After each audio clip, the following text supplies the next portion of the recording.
ఎప్పుడైనా ఇలాంటి దోస ఆవకాయ పచ్చడి తిన్నారా? తినకపోతే ఇలా ట్రై చేయండి. నేను చెప్పిన విధంగా ట్రై చేయండి. చాలా అద్భుతంగా ఉంటుంది దోస ఆవకాయ పచ్చడి అనేది. పచ్చడి ప్రాసెస్ ఏంటో ఇప్పుడు చూద్దాము. ముందుగా ఒక హాఫ్ కేజీ దోసకాయలు అయితే తీసుకున్నాను. ఇలా పసుపు కలర్ లో పండి బాగా గట్టిగా ఉండాలి, మెత్తగా అయితే ఉండకూడదు. ముక్కల్ని ఇలా కట్ చేసుకోవాలి. కట్ చేసి విత్తనాలు అయితే సపరేట్ గా తీసేసేయాలి. విత్తనాలు అనేది వేసుకోకూడదు. ఉప్పు, కారం, పసుపు, ఆవు పిండి, మెంతిపిండి తీసుకుంటున్నాను. ఇక్కడైతే పసుపు అయితే కలుపుతున్నాను ముక్కలకి. అలాగే ఉప్పు, కారం అనేది కూడా కలుపుకోవాలి. ఒక గ్లాస్ ఉప్పు కారానికి ఒక ముప్పావు కప్పు ఉప్పు, ఆవు పిండి కొంచెము, మెంతుల పిండి కొంచెము కలిపేశాను.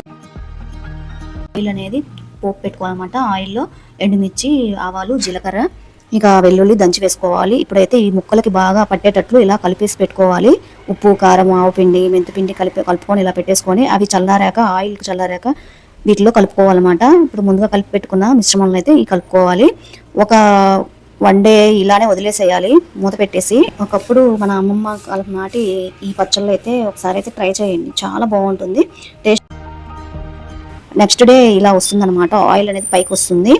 ఇప్పుడు మనము చాలా అద్భుతంగా ఉంటుంది. వేడివేడి అన్నంలో ఇలా ఈ దోస ఆవకాయ పచ్చడి వేసుకొని నెయ్యి వేసుకొని తింటే ఉంటుంది, చాలా చాలా బాగుంటుంది. సో ఒకసారి అయితే ట్రై చేయండి. నచ్చితే లైక్ చేయండి, షేర్ చేయండి, మన ఛానల్ సబ్స్క్రైబ్ చేసుకొని మళ్ళీ మరొక వీడియో కలుసుకుందాం. Bye bye.